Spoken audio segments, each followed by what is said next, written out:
Hello, and welcome to the Aerobic Edge podcast. I'm Joost, your coach over at Base Buddies. And in today's episode, I'm talking to Dr. Jose Antonio. He has published over 100 research papers about protein and supplements.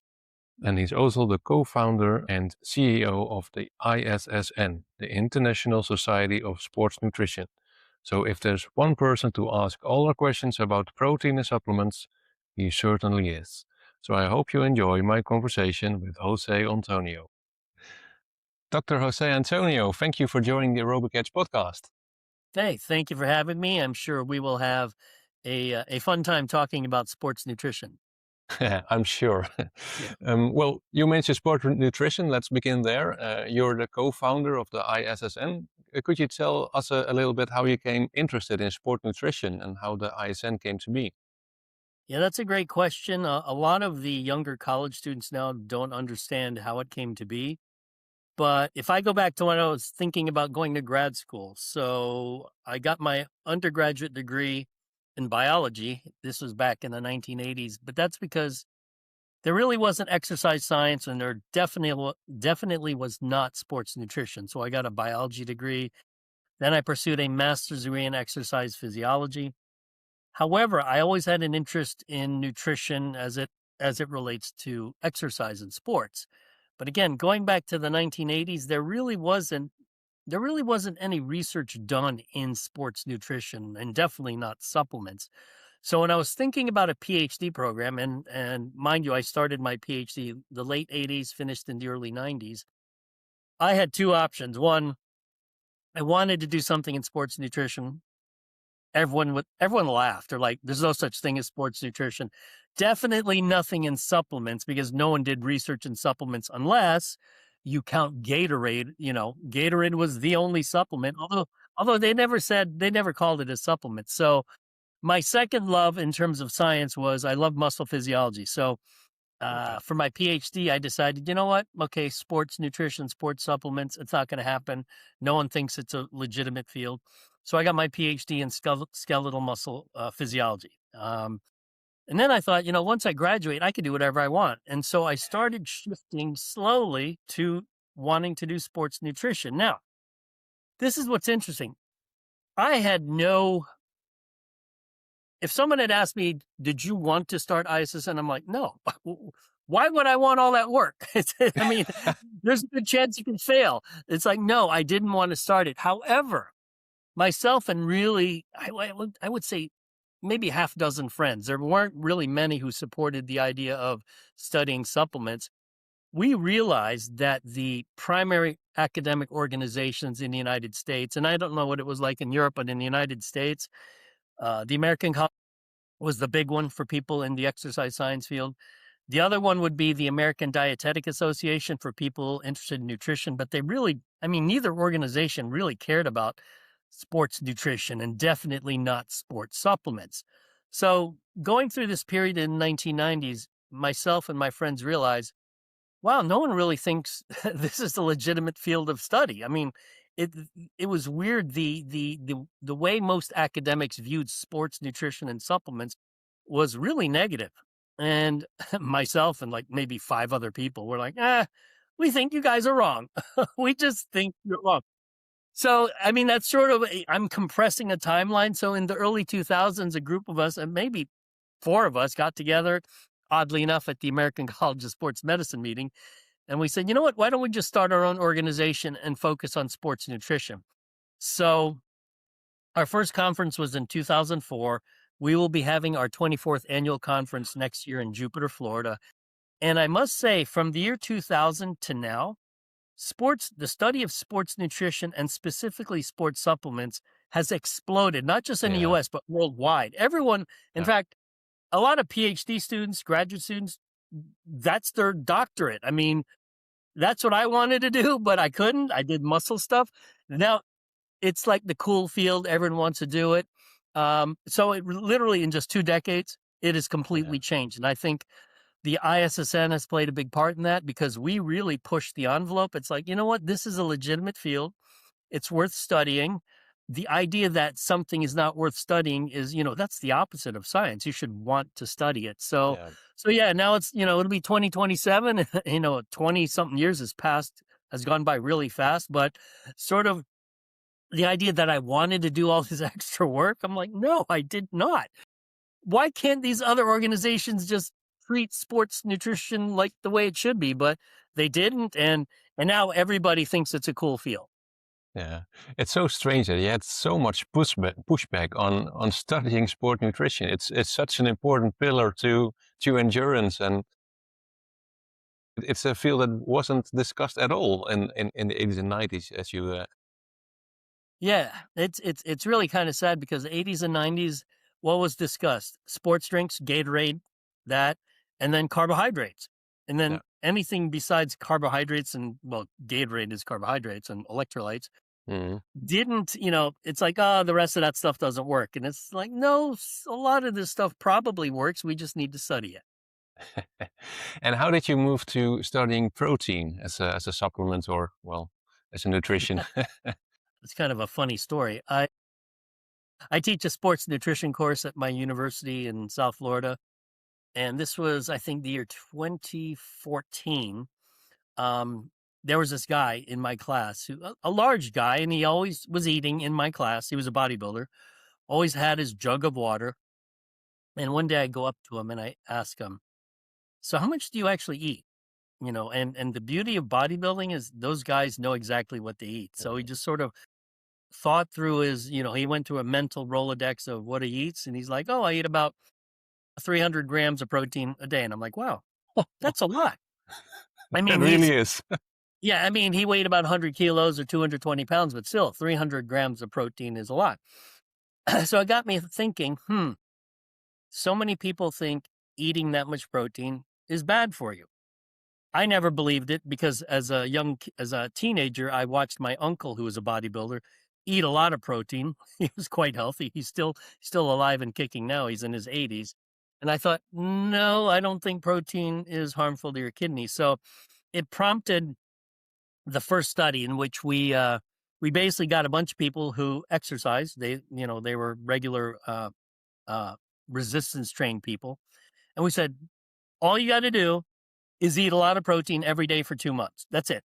You have to. Your goal is to reach, um, and it's pretty high. The goal is 4.4 grams per kilogram body weight, which is 2 grams per pound, which is a lot of protein.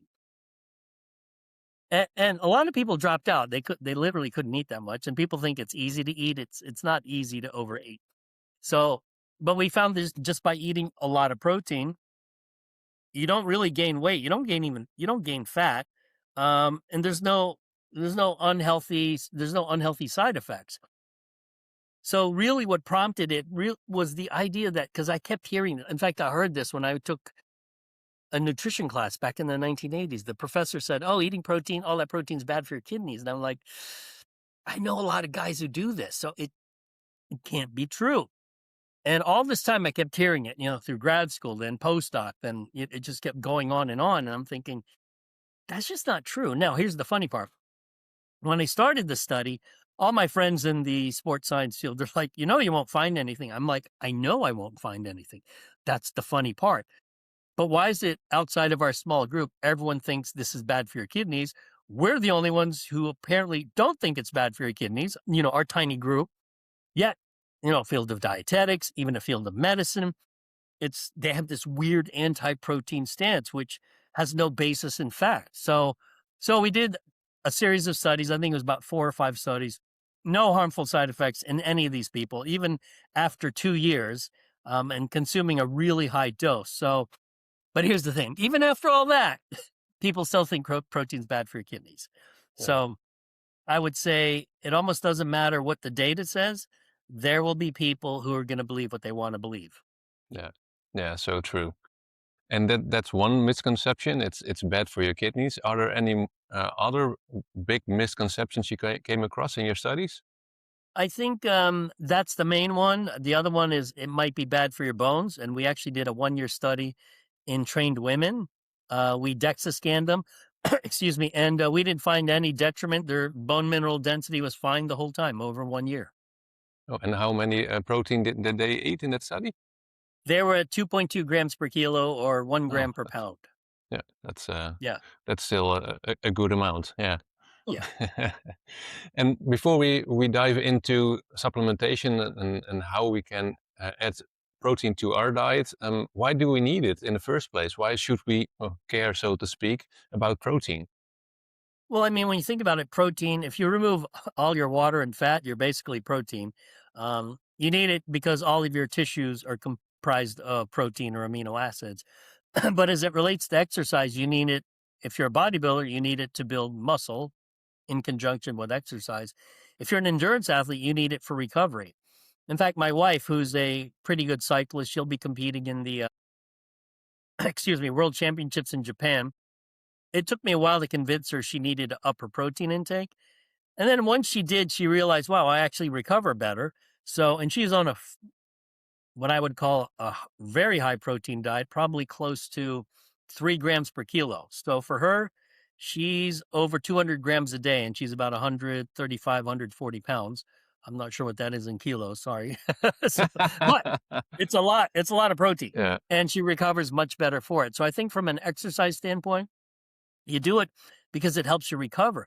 And I think because protein has been associated with bodybuilding for so long, yeah, a lot of endurance athletes need to sort of turn that off, forget the bodybuilding stuff, and that you need it for recovery. In fact, I was on X or Twitter just reading some of the posts, and someone basically said, don't worry about protein after you work out. Make sure you get carbs in because you got to replenish glycogen, et cetera, et cetera. And I thought, no, you do both. One, you want to replenish glycogen, again, depending on how long you're training. Two, you want protein to help you recover. You got to repair damaged skeletal muscle. So even now, there's still this, you got to get carbs, you got to get carbs. Yeah, you got to get carbs, but you got to get protein as well. yeah. Exactly, but we're so focused on carbs in the endurance world. It's all about energy. We're spending energy, so we Hmm. have to eat all the energy, but we're not Yep. thinking about all the damage we're doing to our muscles and our skeletal muscles. We need to repair that as well, and that's something maybe that's often overlooked in the endurance world, I think. It completely is. In fact, whenever I've gone to cycling races, and I do a very bizarre sport here. I do stand-up paddling. In Florida, there's a stand-up paddling community, and we have races. I mean, stand-up paddling, I guess the closest thing it would come to would be rowing, even though rowers sit, stand-up paddlers stand. But it's sort of the same kind of exercise. And it's always shocking how little athletes know about general nutrition. They do know carbs give you energy. It's like, okay, I need my carbs. They even think that you need to carb load, and think of it in stand up paddling. I'll talk about that for a little bit. The races are like 3 miles, 6 miles, that's what, 10K, 5K, 10K. It's not, they're not long enough that you need to carb load. So they think carb load, carb load. A lot of them don't understand protein for recovery. And at some of these cycling races, they have no idea. Like this top 5 supplements, they couldn't name one supplement that helps them.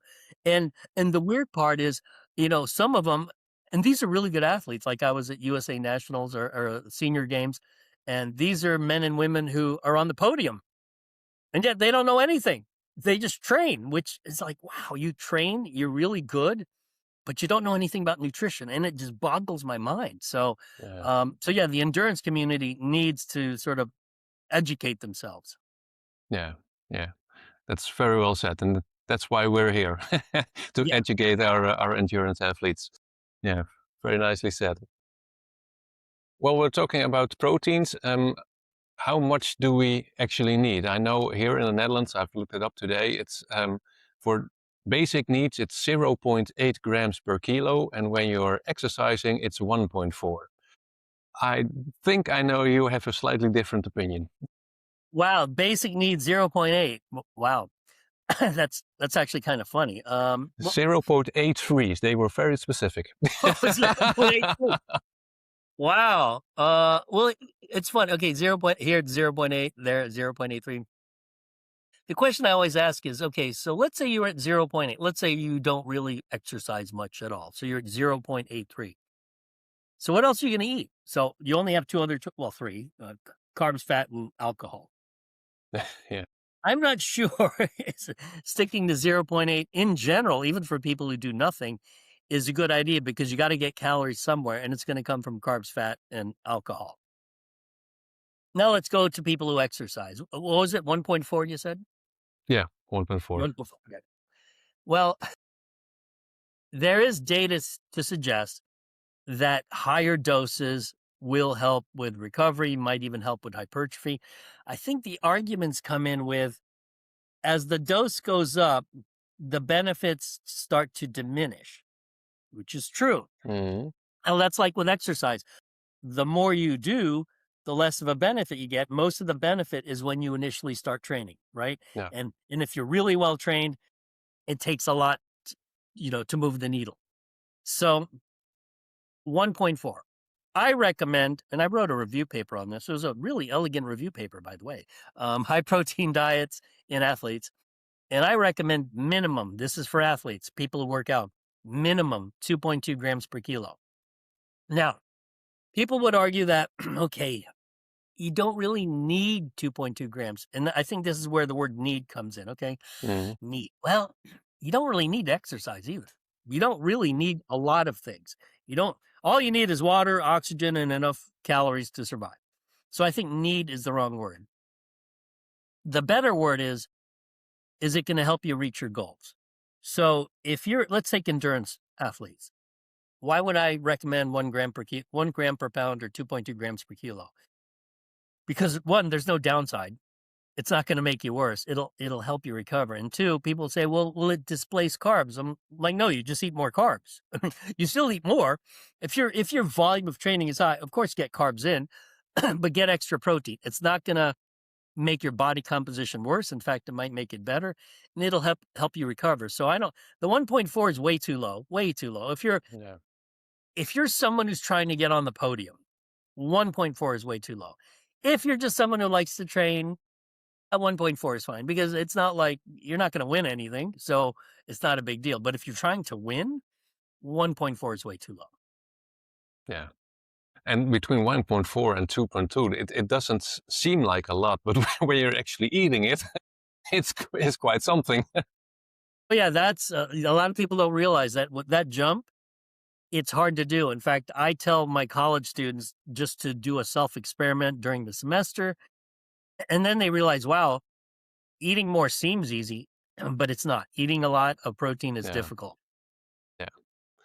Yeah, because I'm a keto athlete because I'm a reactive hypoglycemic, so I need to watch what I eat really closely.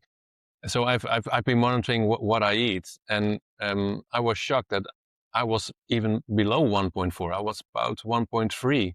I think, oh, okay, something needs to change here.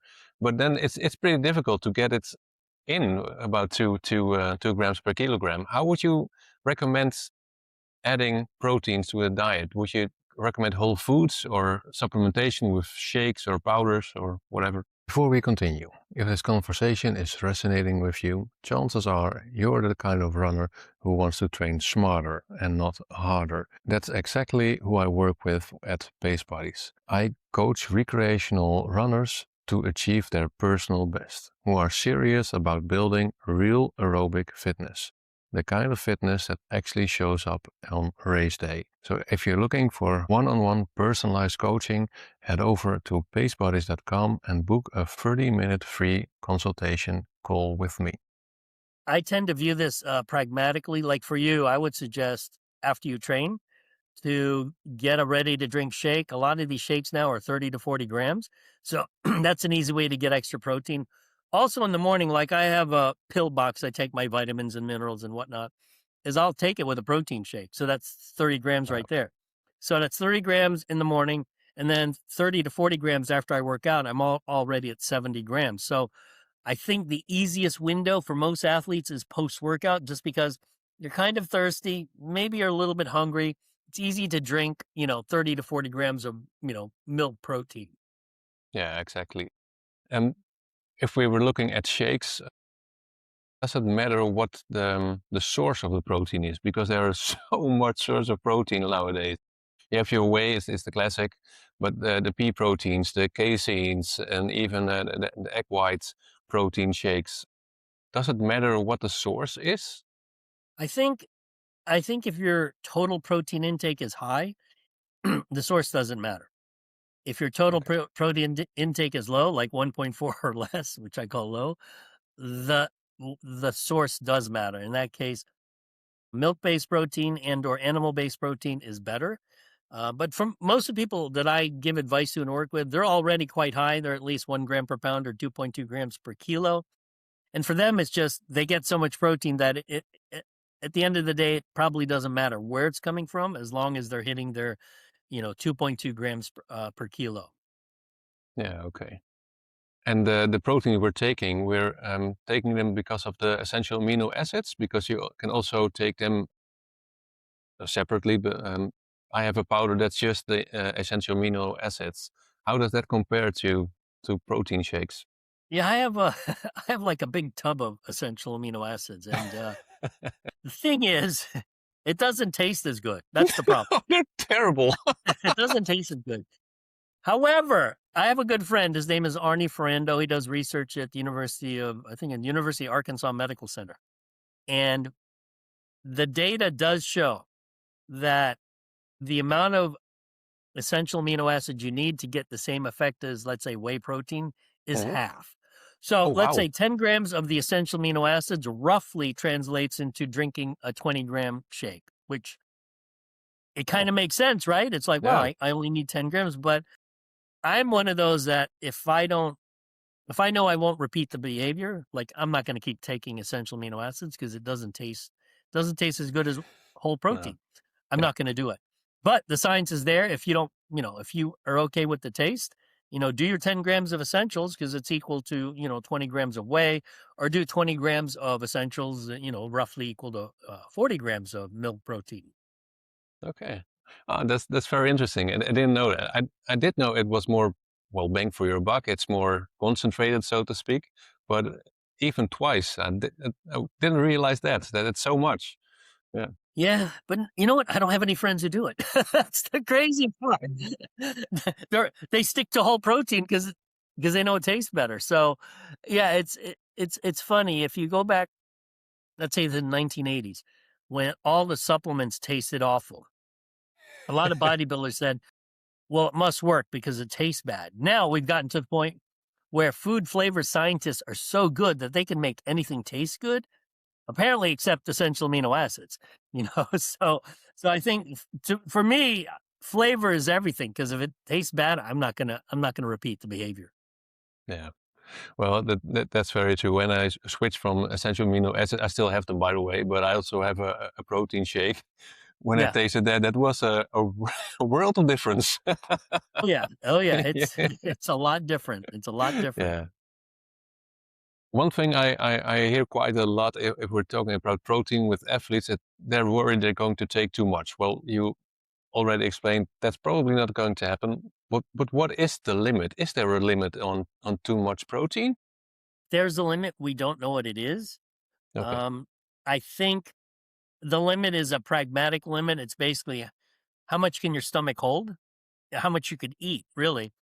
Um, because we know that a single feeding, you can still assimilate 100 grams of protein. So we know we could go at least 100 grams. In fact, that's work out of the Netherlands. But what about more than 100 grams? Nobody knows because no one's done that. Uh, No one's done that study. But it's definitely not like here we were taught a long time ago, 30 to 40 grams of protein per meal is sufficient and you can't absorb more. Well, we know that's just not true anymore. So the limit is, I think, is mostly pragmatic. It's what you can basically put in your gut. And what I think is fascinating. Have you ever watched the hot dog eating contest in New York City? no. Okay. Yeah, it's the Nathan's hot dog eating contest. It's kind of gross, but anyways, these guys can consume I think 70 to 80 hot dogs in 10 or 12 minutes. So, My lord. what? Yeah, the volume is crazy, but also that's a lot of protein. Yeah. So, they would be great people to study just to see, okay, if you're consuming those many calories and protein and also fat, how does your body assimilate all that? So yeah, to me, the limit is pragmatic. It's really how much can you eat? Yeah. Well, and there's an absolute limit because it's also very filling protein. So eventually you're just full and can't eat anymore. Yeah. Yeah. Yeah, yeah, exactly. And another thing I hear quite often is that endurance athletes don't want to bulk up on their muscles, so protein isn't really necessary. How would you view that? I think that's silly because it's the nature of the exercise. Endurance training, you're not gonna well, running, you're not going to. Cycling, you're probably not going to. Swimming, you're probably not going to. The water sports like rowing, you might actually put on mass, but it's a different sport. I mean, rowing is not like running. Running, you definitely don't want to put on extra weight per se. But I think in rowing, in what I call the water sports, I think it actually might help. Um, Probably not in cycling. I mean, those guys are super lean, super light. Swimming, even swimmers, I mean, they're more muscular than runners, but they're still Yeah, fairly lean, and you don't want to get too yeah, heavy because you sink in water. But rowing, kayaking, canoeing, I think those sports, because your body weight is supported by basically a boat, you can get away with gaining. yeah. And then it actually helps because those muscles are helping you propel forwards. Yes, So exactly. yeah, yeah, exactly. So true. Yeah, and so how would we do this practically? So we're now explaining to the athletes, okay, we just need protein, and we don't have to be afraid to adding protein to our diet. Mhm. How would you recommend doing it? Because they know probably how much they eat and how many calories they eat and spend during training. How would you put in the protein within the diet? Yeah, I think the first thing you already alluded to it is that I need to know what they're eating currently. The easiest way to bump it up is through protein shakes. That's the easiest Hmm. way. And then the question is, what if they don't like shakes? And then the answer is, well, it's just going to be really hard because you're going to have to eat a lot more. And it seems like it would be easy to eat a lot more. It would be fun, but it's actually not fun and it's not easy. But I would recommend in general the shakes would be first because it's convenient. And then after the shakes, if you don't want to do shakes, some people will just drink whole milk. But again, there's whole milk is just not protein; it's also fat and sugar. Um, and then as far as like animal sources, I think fish should be the best source, followed by beef, chicken, pork.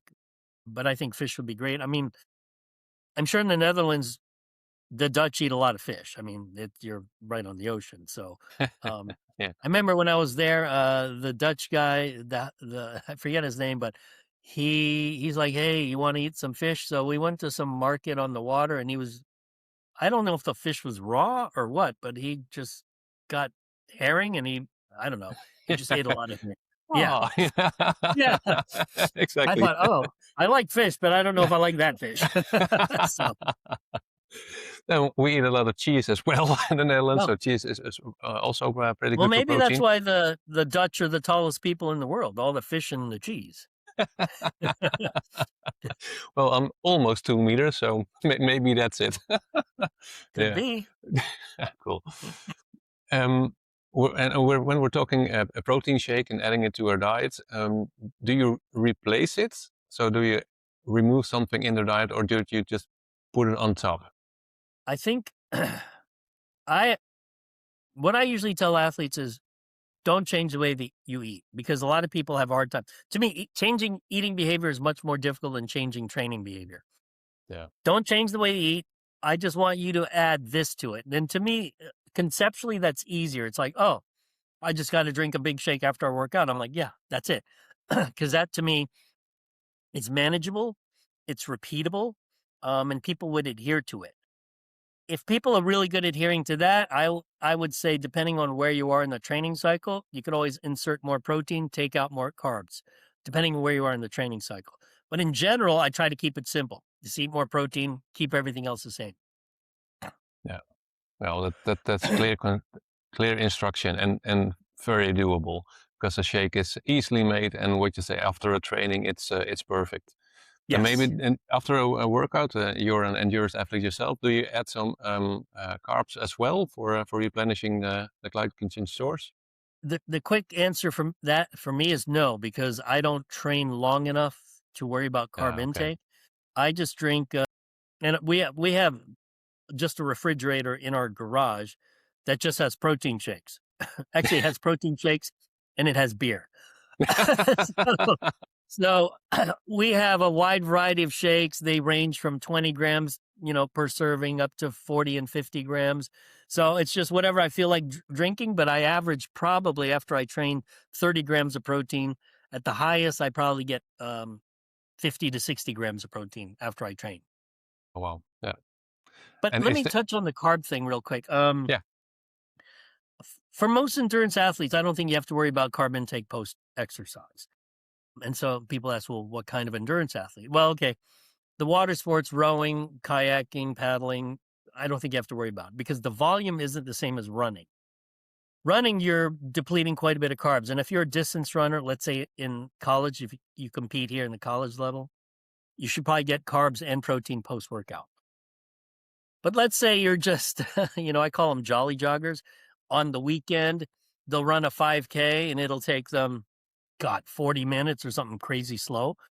I mean, you don't have to worry about anything because you're so slow. It doesn't matter what you eat. Just eat a normal, healthy diet. So to me, it really depends on the volume of training you're doing to determine whether or not you really need to get carbs post workout. I think it's better to get protein because, well, carbs taste better. So it's easy for people. Protein doesn't taste as good. So it's harder for people. Yeah. yeah, so true. And is there, because we said after a workout a few times, is there an ideal window, so to speak, to take in those proteins, or can you spread it across the day, for example? There's not really an ideal window. You can actually spread it throughout the day. The main reason I recommend after training is because it's just a convenient time to do Yeah, it and you're somewhat thirsty, maybe somewhat hungry. Um, like if I go to the gym and lift, on the way home, I'm drinking a shake just because what else am I going to do? I'm driving, I'm drinking a shake. So it just makes it easy and convenient for me. yeah. Okay, I think it's very good to specify that because we've also heard quite a lot that the 30 minutes after a workout is the ideal Yeah. window to eat, but it's all also been proven that it's just the whole day. If Yeah. yeah, To me, it's a pragmatic choice. It's practical to yeah, do, but there's nothing exactly. physiologic about it that you need to do that. No, but it's very practical, as you said, and that's very important as well. And it's easier to get into the habit of adding protein because you're going to your run and it's the first thing you grab. So it's easier to implement it into your nutrition, into your diet because it's just routine. Correct. Yep. Yeah, Correct. yeah, perfect. Well, we've been discussing protein for 30 minutes thereabouts. You've spoken a lot about supplementation as well, the big five or even maybe six. What are Yeah. the biggest supplements we as endurance athletes can take that actually help? Well, I would suggest, and again, I think athletes should experiment with this: creatine, beta-alanine, the nitrates, caffeine, and we already talked about protein, so that's five. Yeah. Now, when we wrote that paper, I'm trying to think. That was like 2 years ago, maybe 3 years ago. I don't remember. We wrote it a long time ago. If we were to rewrite it today, I would have added a sixth one. So it would have been, instead of the top five, it would be the fabulous six or something. And that sixth one would be sodium bicarbonate. Now, have you ever tried sodium bicarbonate? Once. Wasn't fun. That's it. Was it straight sodium bicarbonate? It was just the Yeah, powder? yeah, Okay. yeah, Okay. yeah. It was for a stomach test. The acid reflux, Yeah. is that the Yep. correct word? Yeah. To test if that was okay. And well, it wasn't, but okay. I took it.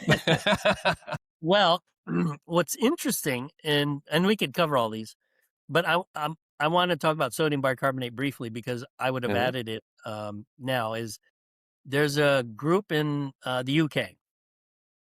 The brand name is Morton, Maurten. They've been able to basically encapsulate sodium bicarbonate into this gel, this viscous gel, which Wow. it's not pleasant to consume. It's almost like a thick jello-y substance that you consume. However, it alleviates or gets rid of any GI distress. So you're absorbing sodium bicarbonate. It acts as an extracellular buffer, which will help a wide variety of, running races, running, cycling, swimming. Um, and I always thought sodium bicarbonate was one of those supplements that, oh yeah, we know it works. Oh yeah, no one takes it. So it's sort of like essential amino acids. Oh yeah, we know it's great, but it doesn't taste very good. Sodium bicarbonate works really well as an extracellular buffer. Historically, the problem was it caused GI distress.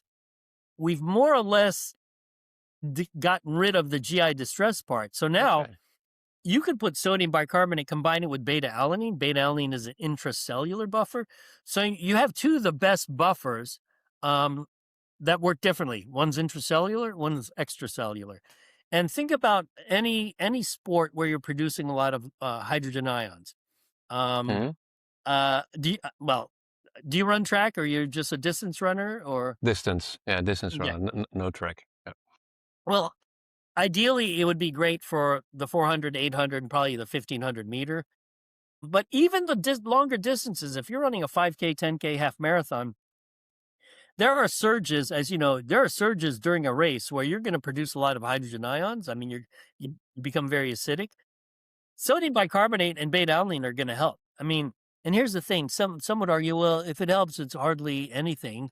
I'm like, do you realize for competitive athletes, if it shaves 5 seconds off your PR, we're happy. Wow, I'm 5 seconds faster. Now, to the average person who doesn't care about that, they're going to be like, 5 seconds, whatever. But 5 seconds is huge. It's Yeah. absolutely huge. So, It can be the difference between first and second place. oh, absolutely. Yeah. Absolutely. Yeah. The 1% better. It's everyone wants it. Yeah, exactly. Yeah, everyone does want it. But to the scientists or to the non-athlete, they think 1% is nothing. No, 1% is gigantic. Yeah, It's that's absolutely it's huge. huge. Yeah, yeah, Yeah. absolutely. And you said it works as a buffer. Yes. For us non-scientists, what does it do in our body? Yeah. Think of this when you do really hard exercise. Let's say you're doing hill repeats or intervals on a track. You're producing, people use the word lactic acid, but it's not Yeah, correct. but You're it's producing not. lactate plus what we call a hydrogen ion. Hydrogen ions cause your skeletal muscles to become more acidic. If they become more acidic, it tends to cause fatigue. I mean, there's a lot more complicated biochemistry, but that's Mhm. basically it. Sodium bicarbonate actually buffers or sort of negates the hydrogen ions, which means it's not going to make you run faster per se, but it'll keep you from fatiguing, as quick. So Yeah, let's okay. say you're able to maintain a pace, let's say, and I can't do this in kilometers, but let's say you're doing a 6 minute per mile.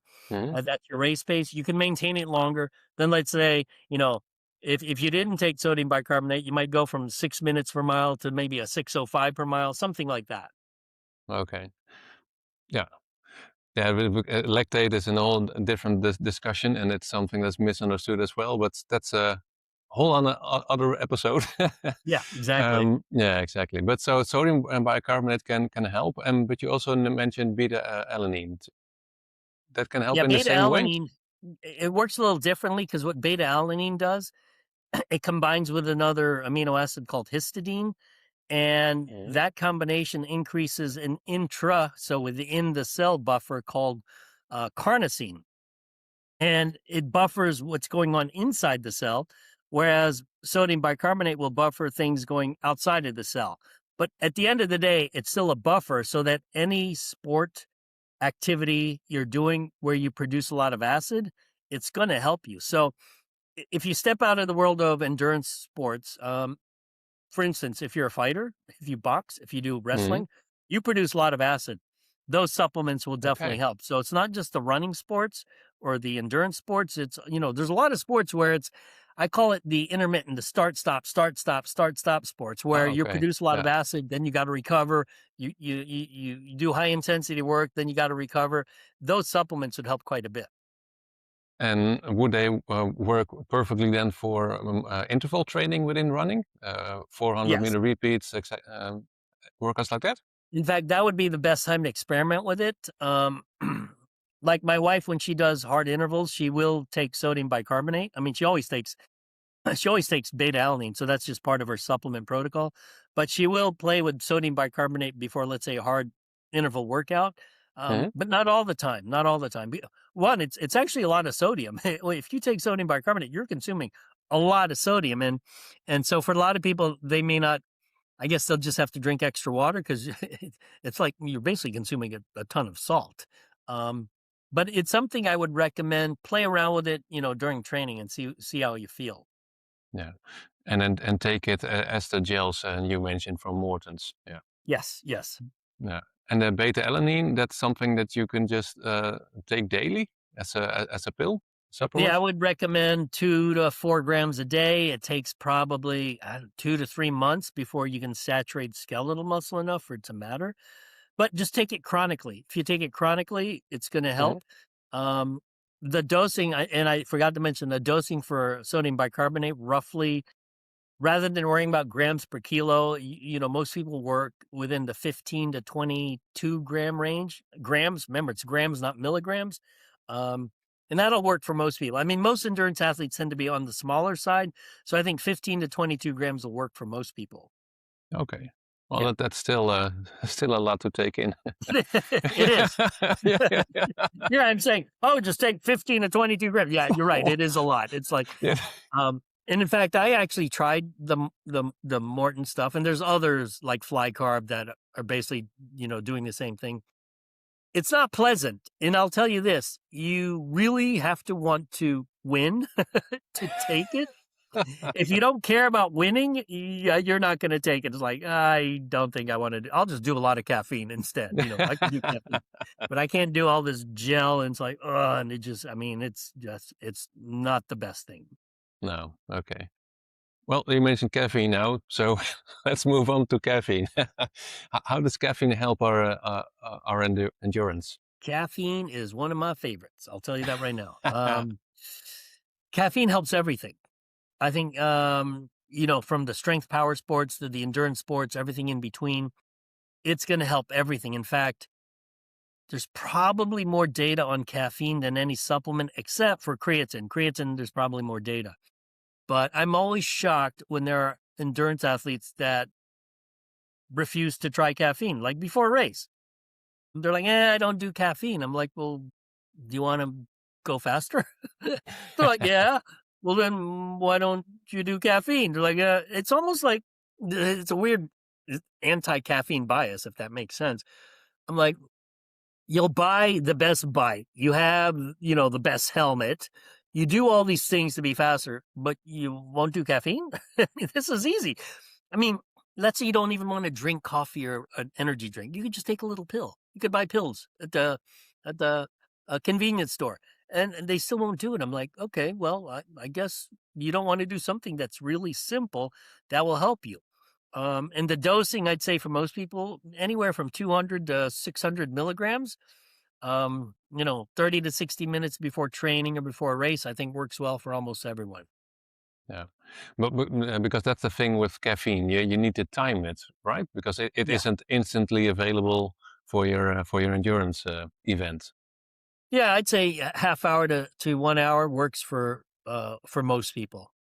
Yeah, and would you just take it for an event or every day or before a training? How would you schedule a caffeine intake? I I think let's say before an event or before a race, um, if you're a regular caffeine consumer, like I drink coffee every morning, it's probably a good idea just to take a slightly higher dose before a race. Um, if you're Okay. not a caffeine consumer, then you're going to respond to it anyways. If you take it before a race, but like for me, I'm getting 150 to 200 milligrams of caffeine from coffee every morning. So when I've done some of these races, I consume anywhere from 400 to 600 milligrams of caffeine. So that's like 3 times more than I normally consume in the Yeah. morning. And it helps. I mean, I don't know about you, but my goal when I race, and I'm not racing to win, I'm racing to see if I could go faster than me, a year Yeah, before. exactly. Yeah.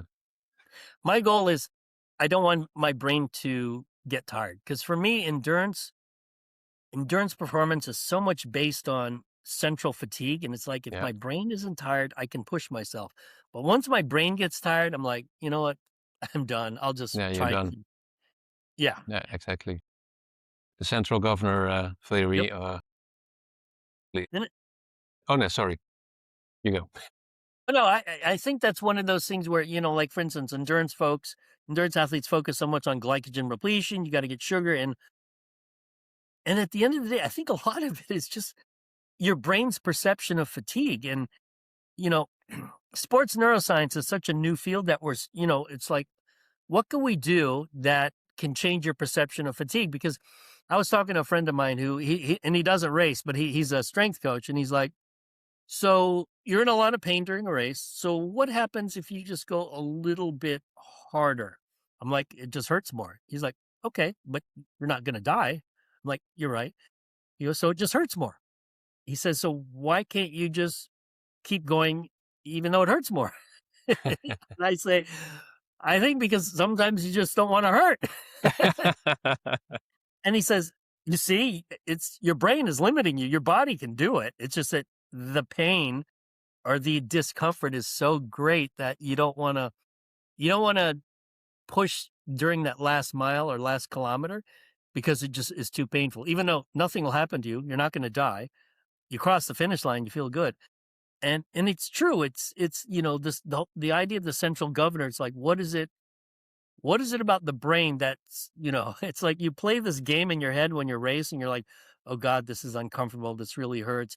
And then you see, and I'm sure you've experienced this. You see someone coming up behind you and beside you, and you're like, oh crap, they're going to catch me.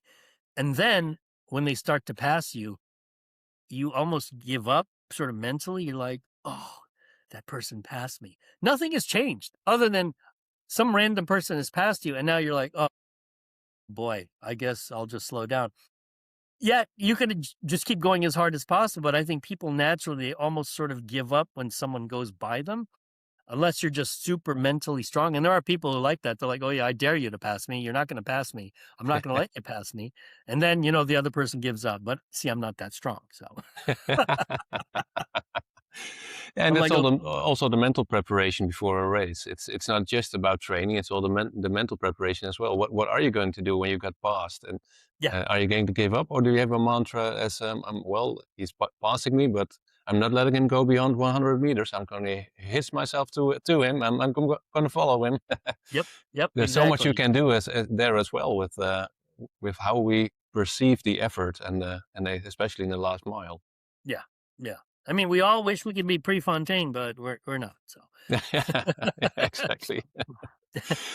And is there a downsides to caffeine intake or any risks? I mean, out of all the supplements I listed, it's the only one technically that you could die from an overdose. And there is overdose data in the United States.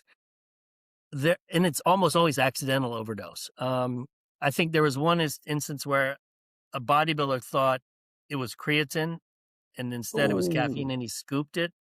I had to go to the emergency room. Didn't die, but obviously, imagine consuming grams of caffeine. Grams. oi. Now, I think there are case studies of individuals dying that accidentally consume, let's say, 20 grams or 20,000 milligrams of caffeine, which obviously, I mean, it's got to be by accident. You're not going to consume 20 grams of caffeine. Even 1 gram of caffeine, I'd go crazy. So yeah, theoretically, you could overdose on it. Most people are smart enough not to do that. They'll limit their caffeine. Um, so other than that, I mean, all the other supplements, there's really no downside to it. And that's what I try to convince people when trying these supplements. Think of it this way. Instead of asking why you should do it, I would say, ask yourself this question. What's the compelling reason for you not to take it? that's how I frame a lot of this is like, what's the compelling reason for you not to try caffeine before a race? I mean, you can't consume a tiny pill of 200 milligrams. Is it difficult? And when they frame it, when I ask them to frame it that way, it's like, yeah, you're right. I mean, Yeah. there's really no compelling reason not to do it.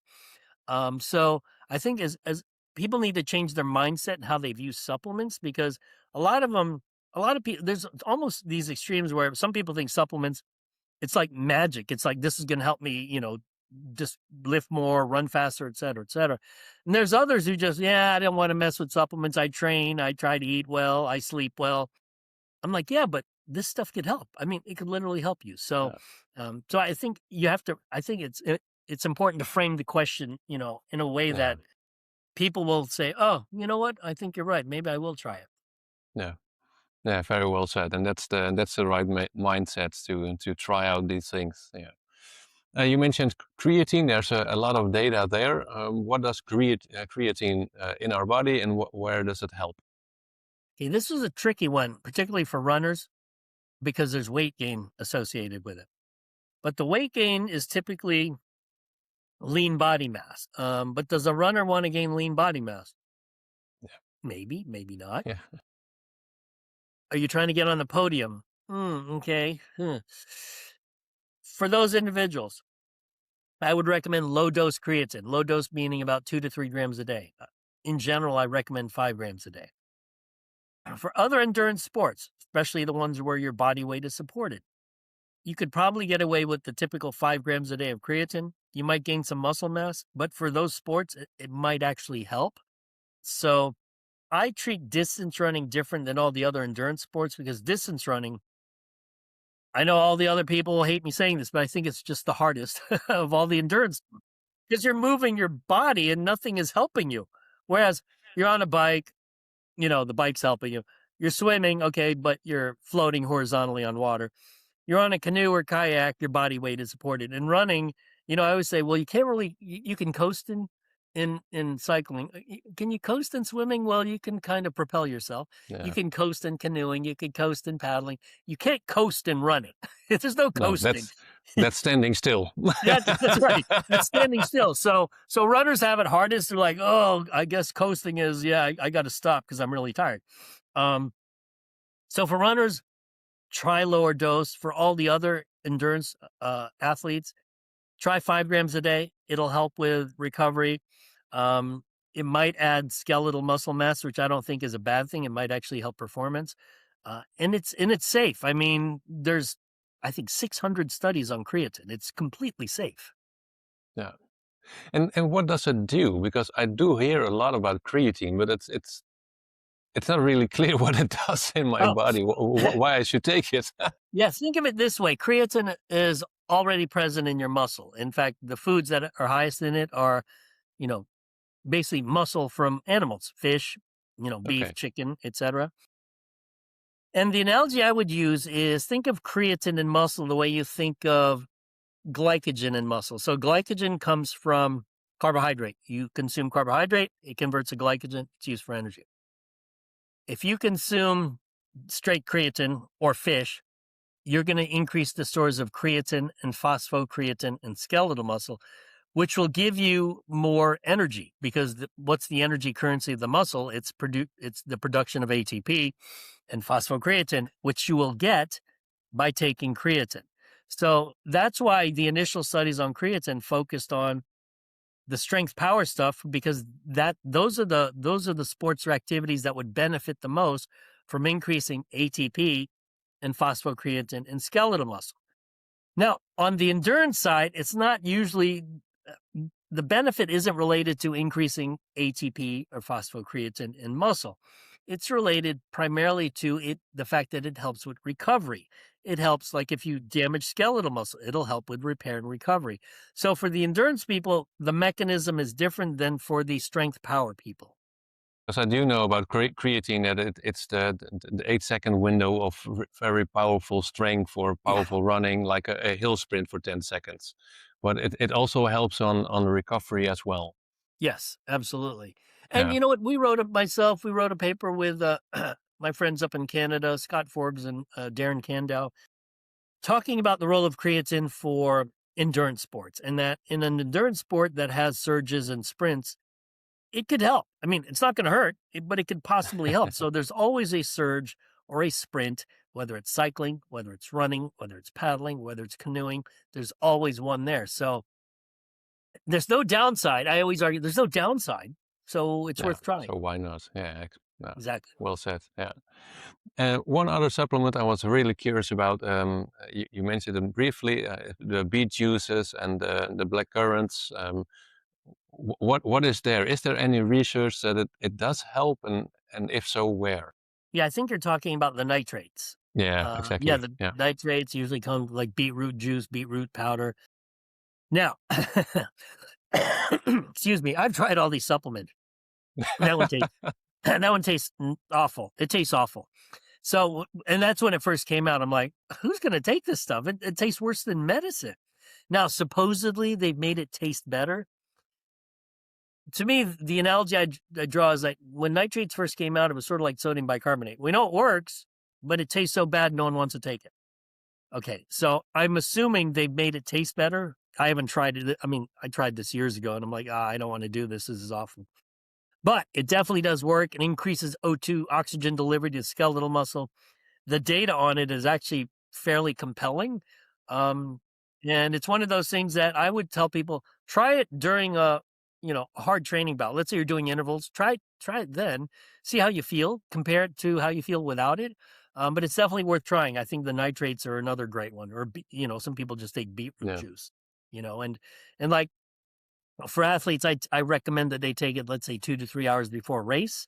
So maybe if it might taste bad, but at least 2 to 3 hours later, you won't know. You're thinking about something else then in the Yes, race. exactly. So how would you supplement these nitrates? Is it daily or just before a race or a hard session? I would say limit it to before a hard session. And then that way, you know what? One, I would say you got to try something during training. Don't try it, first at a race. And then, of course, do it before a race. But I don't think it's necessary to do it before all training. But yeah, make sure you experiment first during training before you try it in a race. Yeah, okay, that makes sense. Yeah, and of course, nothing new on race day, so you want to have to try it before. Yeah, Yeah. yeah, of course. Yeah. I've heard mention in a podcast last week. I think someone was taking a pickle juice because of the cramping in the muscles. Do you know anything about that? Yeah. I mean, I've heard pickle juice like here, American football players, there's one team that used pickle juice a lot. I think maybe the sodium in the pickle juice might help. No. I've never seen anything that says specifically pickle juice will prevent cramping. I think part of the reason is we're not really sure what causes cramping, but if you could do it and you're not going to throw up, I mean, I see no reason. If you think it works, I'd say stick to it. Give it a try. Yeah. Yeah, yeah, exactly. Is there anything we've missed so far in supplementation? Something that can help our endurance events. I mean, I think we covered really the most important six. I think people should experiment with different supplements to see, because at the end of the day, the most important study is on yourself. See if it helps you. And we didn't talk. I mean, the obvious one we didn't talk about is carbohydrate, which we know. Yeah. Carbohydrate pre and during endurance events helps. But that's data going back half century, so we know that. Yeah. And that's usually why we sort of skip over carbohydrates because, well, we know it works. But like I would with my wife, one of the things she does, which a lot of the other cyclists think is weird, is she'll drink Coca-Cola before the race. What does Coke have? Oh, It's got sugar, yeah. it's got caffeine, Yeah, it's caffeine. got fluid. Yep. Yep. And it's something cyclists actually have been doing for a long time. And so, I recommended it years ago. I'm like, just get one of those we have little small Coke cans, just down it, 15 minutes before the race and you're good to go. Yeah. So Coca-Cola, and I'm not even being paid by Coke. You need to pay me because I'm recommending sugar Coke. Perfect. Brilliant. Well, I'll say thank you for this chat. Absolutely brilliant talking to you. Hey, it's been fun. Thank you. Yeah, you're very welcome. And where can people find you and follow your work? I think, well, on social media, I'm on Instagram under SUP PhD. People like ask, what does that stand for? It stands for Stand Up Paddling PhD, SUP PhD. Also, Instagram, I have the ISSN page. It's _ISSN. But I also sort of make a quick plug.